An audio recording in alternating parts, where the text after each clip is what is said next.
Olá! Aqui, Wanderson Batista, eu sou psicólogo. Tudo bem?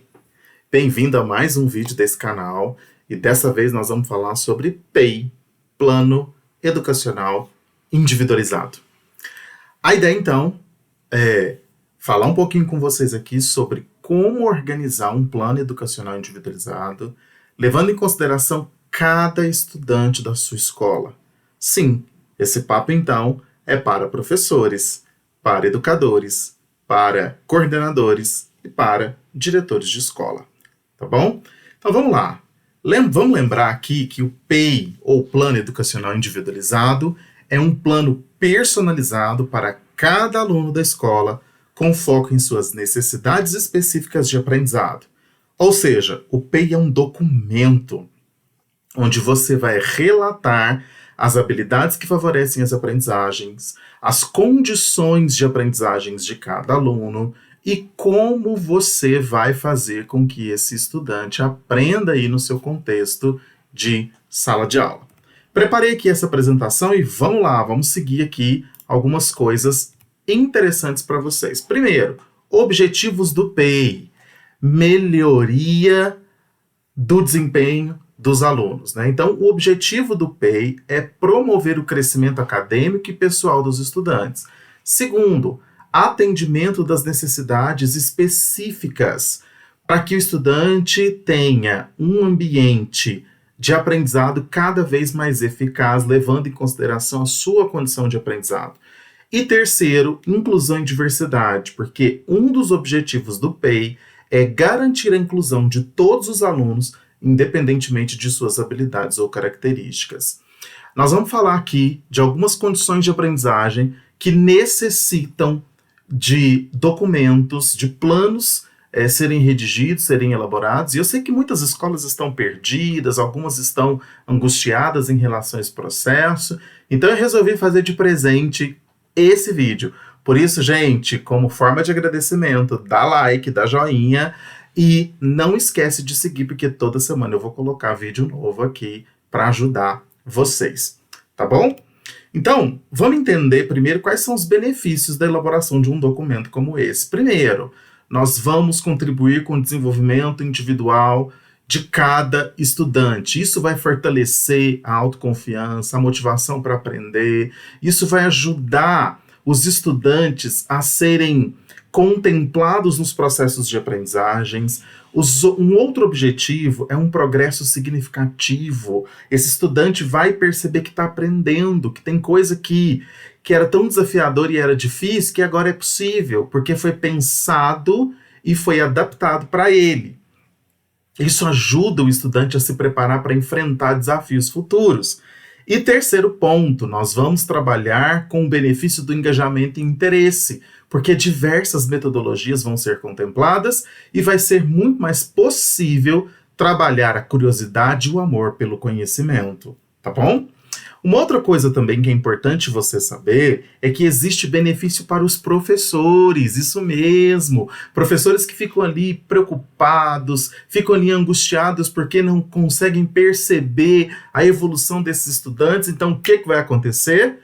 Pelo PEI, nós vamos conseguir personalizar o ensino. O professor vai poder levantar estratégias específicas para aquelas condições de aprendizagem, seja o TEA, seja o transtorno de déficit de atenção com hiperatividade, seja dislexia, descalculia, seja o autismo, que é o TEA, né, o transtorno do espectro autista. Bom, é possível o professor organizar um repertório didático-pedagógico com inúmeras metodologias contemplando esses alunos. E não só eles, tá? Dá para contemplar muita gente. Por exemplo, vamos supor que exista uma necessidade de exploração de múltiplos espaços de aprendizagens dentro da escola. Não só a sala de aula, mas também a biblioteca, o pátio, o refeitório, enfim. Isso pode favorecer a aprendizagem até dos outros estudantes, tá? Porque isso é uma forma de diversificar, isso é uma forma de organizar estímulos de aprendizagens diferentes que só, ou pelo menos em muitos casos, são contemplados porque tem um estudante atípico ali na sala de aula. 2. existe aí uma possibilidade de benefício de uma conexão significativa com esse estudante. O professor, então, tem como se aproximar mais desse estudante, tem como conhecer mais do que ele é bom, do que ele é capaz, das suas habilidades, do que ele faz bem, e aí é possível aproveitar isso para ajudá-lo a aprender. E terceiro, uma satisfação profissional. Vai ser mais possível o professor enxergar o avanço pessoal desse estudante e o avanço pessoal dele enquanto professor e também profissional, porque ele vai conseguir ver na prática a aprendizagem acontecendo. Como que se desenvolve um PEI? Então, como que a gente pensa nesse PEI? Primeiro, a gente precisa fazer uma avaliação individual, precisa fazer uma análise e uma compreensão das necessidades específicas de cada estudante. Esse é o primeiro passo, tá? Então, vamos olhar para esse estudante, o que ele tem de bom, o que já foi desafiador para ele, o que funciona, o que não funciona. Faz esse levantamento histórico, né, desse contexto escolar, dessa vida escolar que esse estudante traz. Isso só vai ser mais desafiador de ser feito caso seja os primeiros ou o primeiro ano de vida escolar desse estudante. Mas a família pode te apoiar muito com essas informações, tá? Segundo, defina metas, objetivos e metas. O que você quer com esse estudante? Onde você quer chegar com ele? Então é importante estabelecer metas claras e específicas para que atendam às necessidades identificadas para cada estudante. E terceiro, implemente uma estrutura robusta, uma estrutura bem feita, algo para garantir que esse plano vai acontecer de fato na prática, tá bom? E aí a gente vai pensar então em quais etapas precisam ser contempladas na elaboração de um plano educacional individualizado. Primeiro, colete dados, informações, converse com as famílias, converse com os médicos, converse com profissionais que acompanham, a equipe multidisciplinar que acompanha esse estudante. Então, pede para ele informações do que esse estudante faz bem, do que chama atenção, do que ele mais gosta de fazer. Vamos dar um exemplo aqui? Vamos supor que esse estudante goste muito de música.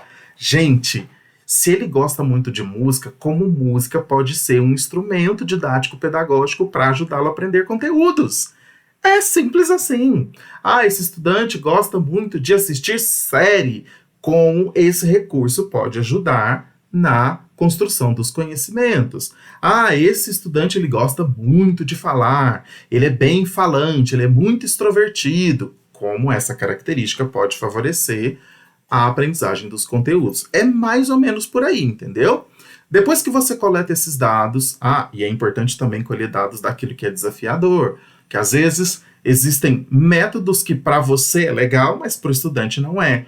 Então, é importante saber, sim, informações a respeito daquilo que não deu certo, para que não se repita e não fique ali forçando uma coisa que vai dificultar a aprendizagem. Segundo, precisa ter análise e planejamento, né? Depois que você coleta dados, agora nós vamos tratar esses dados, né? E você vai organizar esses dados em forma de plano de ação. E por último, tá tudo organizadinho, tem as informações na mão, vamos fazer acontecer. Começa as aulas e você começa então a executar esse plano de forma colaborativa e monitorando esse processo. Porque, se for necessário, intervenções podem ser feitas ao longo do processo. Tudo bem?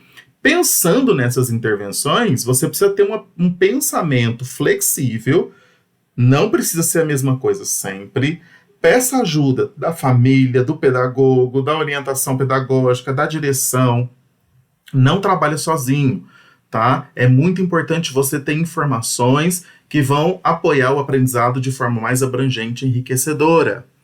E faça uma avaliação contínua o tempo inteiro, vai verificando como esse aluno vai alcançando as habilidades, construindo os domínios, aonde ele estava, aonde ele está agora, e você vai tendo condição, então, de fazer intervenções cada vez mais assertivas, beleza? Pensando ainda em avaliação, tem alguns cuidados que você precisa tomar. Você precisa desenvolver a habilidade do monitoramento regular, de você fazer e realizar avaliações constantes para medir o impacto e eficácia desse plano para cada estudante ali na condição atípica da sua sala de aula. Segundo, feedbacks dos envolvidos, tanto de quem recebe esse estudante, quanto de quem trabalha com esse estudante. Então é importante os professores receberem feedback, é importante a família receber feedback, é importante professores dar feedback, é importante a família dar feedback. Então é importante também ter instrumento para verificar se esse estudante está conseguindo avançar ou não. E terceiro, ajustes personalizados, perdão. Isso é uma coisa que você vai ter que fazer sempre. Vai ter que ajustar, nem tudo vai funcionar. Coloca isso na cabeça, tá? E não sofre com isso, nem tudo vai funcionar. Por mais que você tenha conversado antes, por mais que você tenha feito um trabalho muito bacana antes, nem tudo vai funcionar. Pode ser que você precisa corrigir rotas, tá bom? Isso é extremamente importante. Tem coisas que vai ser necessário ajustar porque o estudante está construindo domínios e ele precisa de um pouco mais de desafio. Tem coisas que precisam ser alteradas porque o desafio que foi pensado está muito além do que ele consegue oferecer. Então, pensar nessa adaptabilidade, isso é normal para todas as condições de aprendizagem. Trouxe aqui para vocês alguns exemplos e vocês vão ver que isso é muito simples. É muito simples, tá, pessoal? Eu digo que para trabalhar com PEI é muito mais desafiador executar do que montar. E vai precisar de muito boa vontade, vai precisar de arregaçar a manga, vai precisar de ajuda, de apoio, nem tudo se faz sozinho. Vai precisar entender que inclusão da criança atípica no contexto escolar é apenas uma das características de inclusão. Precisa também pensar em inclusão o inverso também é verdadeiro, que agora eu me incluo no mundo dele, eu me incluo na condição dele, e quando digo eu, estou falando o eu professor, o eu coordenador, o eu diretor, o eu apoio geral da escola, família, todo mundo precisa se incluir na condição dele para que ele não fique excluído da sociedade. Tá bom? Então aqui, ó, exemplo 1, eu trouxe sobre o aluno com transtorno do espectro autista, TEA, né? Então você vai colocar aí em uma dimensão a identificação desse estudante, numa outra dimensão objetivos e metas que você quer alcançar com ele, e numa outra dimensão as ações e estratégias que podem ser executadas aí com esse estudante, tá bom? Então perceba que nesse caso aqui, ó, a gente vai ter algumas mudanças de comportamentos, né, com estabelecer contato visual com frequência, responder a perguntas simples, iniciar e manter conversas curtas, participar de brincadeiras com outras crianças, e aí existem estratégias para fazer isso acontecer. As estratégias são o mesmo que as metodologias, tá, pessoal? Então, por exemplo, você fazer treinamento de habilidade de comunicação e interação social com quem? Com a equipe pedagógica, adaptação do ambiente escolar para atender às necessidades do aluno, utilização de recursos visuais e de comunicação alternativa e capacitação da equipe escolar sobre TEA. São algumas das estratégias. Isso ficando evidente num plano e você colocando isso em prática, isso mostra que você já está se debruçando sobre a necessidade dessa criança que tem essa condição atípica de aprendizagem. O outro exemplo aqui, eu coloquei um estudante com deficiência visual. Nesse caso aqui, ó, você também vai precisar de colocar os dados iniciais, assim como lá na criança que tem TEA, mas você vai precisar aqui, em termos de objetivo, eu coloquei como exemplo, desenvolver autonomia e habilidade de leitura e escrita em braille. A criança não enxerga. E eu preciso preparar essa criança para o mundo, para a vida. Ela não vai ter os parentes para sempre, os professores para sempre. Então, ela precisa desenvolver o máximo de habilidades possíveis para dar conta de viver uma vida sem essas pessoas. Então, as metas que eu descrevi aqui como exemplo é aprender a ler e escrever em braille com fluência, ser capaz de utilizar materiais didáticos em braille, então ler um livro, ler uma revista, enfim, utilizar a tecnologia assertiva, né, em prol da aquisição de conhecimento, então, softwares, aplicativos que leem em voz alta, que falam com esse estudante para que ele possa também ir construindo conhecimento. Então, tem algumas estratégias aí que vão envolver treinamento, capacitação, adaptação, utilização de software de leitura, enfim. E coloquei também alguns exemplos, na verdade, né, de estratégias, para criança que tem TEA, para estudante com deficiência visual e altas habilidades de superadaptação. Aqui é um recorte do material que eu preparei para vocês. Aqui, ó, logo abaixo vai ter um link e é possível você ter acesso a essa apresentação, ao material teórico e também ao relatório do PEI, que eu vou mostrar para você daqui a pouquinho. Olha só. O material teórico é esse, né, que eu elaborei. O que é o PEI, para quem ele é destinado, tem algumas informações aqui importantes e muito bem práticas para você. E aqui vai começando alguns exemplos, tá? Aqui da deficiência visual, vai tendo TDAH. Eu coloquei algumas condições atípicas aqui para ajudar vocês a entender um pouquinho mais sobre como elabora um PEI, dependendo de cada condição de aprendizagem. Então, aqui é um documento de 17 páginas, perguntas e respostas, um saiba mais, tem algumas informações aqui, é só acessar o link que está aqui abaixo na descrição do vídeo para você adquirir o seu documento. E o mais importante é o documento, né, o documento PEI, que é elaborado para cada estudante em condição atípica de aprendizagem. Então, aqui tem o documento. Eu coloquei um pouquinho dos dados iniciais, coloquei um pouquinho do histórico escolar, os desafios, o que já funcionou, algumas características da condição de aprendizagem, se tem laudo, se não tem, se tiver, qual é o CID, as indicações para a escola, se não tiver, quais são as dificuldades que são observadas, um pouquinho dos critérios, né, dos domínios que ele precisa ter. Aqui, colocar os objetivos, eu coloquei aqui um de exemplo, melhorar a atenção, o foco e o controle do comportamento impulsivo. Aqui estamos falando de um estudante que tem o transtorno do déficit de atenção com hiperatividade, o TDAH.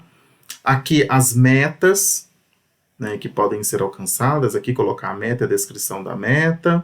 Aqui eu falo um pouquinho sobre a avaliação qualitativa, porque em muitos casos é ela que vai validar a promoção desse estudante para anos subsequentes, um pouquinho do que se verifica e do que se faz na avaliação qualitativa, critérios da avaliação, descrição dos critérios, você vai poder colocar aqui, e aqui eu defini o planejamento das ações em 3 etapas, só que eu dividi isso aqui em 6 habilidades, tá? E para cada habilidade é importante você descrever as inteligências, ou seja, o que ele traz que favorece a aprendizagem dos conteúdos, quais recursos e metodologias que eu vou utilizar e como eu vou avaliar isso. Você vai considerar esses 3 aspectos aqui para as habilidades acadêmicas, as habilidades da vida diária, as habilidades motoras e atividades físicas, habilidades sociais, habilidades de recreação e lazer e habilidades pré-profissionais e profissionais. Está aqui já com espaço para assinatura da direção, coordenação, pais. Esse então seria um documento de elaboração, né, de um plano educacional individualizado para qualquer situação de condição atípica. Beleza, pessoal? Então é isso que eu tenho para trazer para vocês. Quero agradecer de coração, de forma sincera, você que está participando aqui dessa formação, está assistindo esse vídeo, espero que ele seja útil para você, que te ajude muito. E se você quiser esses materiais, é só clicar no link, fazer a aquisição do seu e ficar ligado no canal, porque vai ter vídeo toda semana. Beleza, galera? Muito bem. Eu sou Wanderson, digo tchau para você e desejo uma boa sorte. Tchau, tchau.